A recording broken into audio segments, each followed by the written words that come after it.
તો સમાચાર પંચમહાલથી મળી રહ્યા છે, જ્યાં ચેક ડેમનો વિવાદ સામે આવ્યો છે। પંચમહાલમાં ગોધરામાં નવા નદીસર પાનમ કોતર ચેક ડેમનો વિવાદ।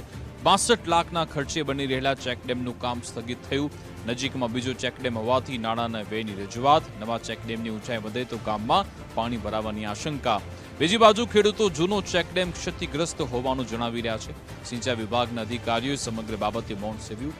વર્ષ 2018ના રિપોર્ટ બાદ નવો ચેક ડેમ બનાવવા નિર્ણય લેવાયો છે। આપણે જોઈ રહ્યા છે કે ઘણા સમયથી અમારા નદીસર પાનમ કોતર ઉપર એક ચેક ડેમ 63 લાખની માતબર રકમે મંજૂર થયેલ હતો, જેમાં આપણે જોયું કે જૂના બે ચેક ડેમ છે। એક ચેક ડેમ ઓલરેડી કાર્યરત છે, એની આગળ એક ચેક ડેમ બીજો તૂટી ગયેલો છે। નવો ચેક ડેમ 63 લાખના ખર્ચે બનાવવામાં આવી રહ્યો છે।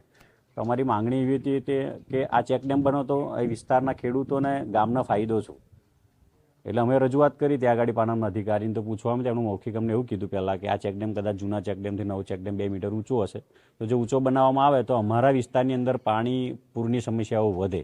અને જો એ ચેક ડેમ જો જૂના ચેક ડેમથી 1 ફૂટ જો ચેક ડેમ ઊંચો કરવામાં આવે તો એનાથી ફાયદો કંઈ થવાનો નથી। એટલે આ તો સીધે એવું સાબિત થાય છે કે 63 લાખના નાણાં એ જે પાણી છે એ પાણીમાં જ જવાના છે। મારી રજૂઆત એ હતી કે મને જાણવા મળ્યું હતું કે આ જગ્યા પર ચેક ડેમ બને છે, તો હું ત્યાં સ્થળ પર ગયો હતો। મેં જોયું તો ઓલરેડી એક ચેક ડેમ હતો, ત્યાં પાણી બી ભરેલું જ હતું, ત્યાં ડેમને કોઈ જ પ્રોબ્લેમ થયેલો નહોતો। અને એ જ જગ્યા પર 63 લાખ રૂપિયાનો બીજો ચેક ડેમ બનાવવામાં આવી રહ્યો હતો અને કામ ચાલુ હતું। તો મેં અરજી કરી હતી કલેક્ટર સાહેબને અને પાનમ સિંચાઈની અંદર કે જે જગ્યા પર જે ડેમ બનાવવાની જરૂર છે ત્યાં બનાવો, યોગ્ય જગ્યા પર, તો સરકારની ખોટા પૈસા વપરાય નહીં અને એ સારી જગ્યા પર કામ લાગે। બીજી વસ્તુ એક એવું હતું કે અમારે ગયા વર્ષ એ ગાડી ચોમાસાની અંદર જે નદીસરથી નવા નદીસર જતા જે વચ્ચે પુલ છે ત્યાં ગઈ વખતે અમારે પાણીની સંભાવના એટલી બધી થઈ ગયેલી કે પુલ જગ્યા પર પાણી અડી જવાની સંભાવના હતી અને એ રસ્તો બંધ થઈ જાય એવી પરિસ્થિતિ હતી। તો અને એ ચેક ડેમ બને છે તો એ જગ્યા પર 1.5 ફૂટ ઊંચો કરે તો બી પાણીની સમસ્યા વધીને ગામની અંદર નુકસાન થાય એવી પરિસ્થિતિ છે। પાનમ કોતર ઉપર ચેક ડેમ બનવા નવો જઈ રહ્યો છે। હવે જે ચેક ડેમ બને છે એ મોટો થોડો છે અને પહેલો ચેક ડેમ હતો એ ખાલી 2.5 થી 3 ફૂટ ઊંચો છે। હવે એમાં પાણી સંગ્રહ થતો નથી અને ચેક ડેમ બને 6 થી 7 વર્ષ થયો છે, એટલે ચેક ડેમ લીકેજ છે। હવે પાણી ઉપરથી આવતું હોય તો જે ચેક ડેમમાં પાણી રહે, નકર પાણી બિલકુલ રહેતું નથી। 6 થી 5ની મોટરનું પાણી નીચે નીકળ જ કરે છે, લીકેજ છે। અમે ગયા વર્ષે 15 થી 20 થેલી સિમેન્ટ વાપર્યો અને આજુબાજુ વાળા ખેડૂતોએ ખર્ચો કરીને કોન્ક્રીટ એક ટોલી કપચી લાઈન કોન્ક્રીટ કર્યું, પણ તોય પાણી રહેતું નહીં। ડેમ છે જે લીકેજમાં છે, એ ડેમમાં પાણી રહેતું નહીં। નવો ડેમ બને છે એમાં 200 ખેડૂતને લાભ મળે એવો છે, લોકો એની પર વિરોધ કરે છે।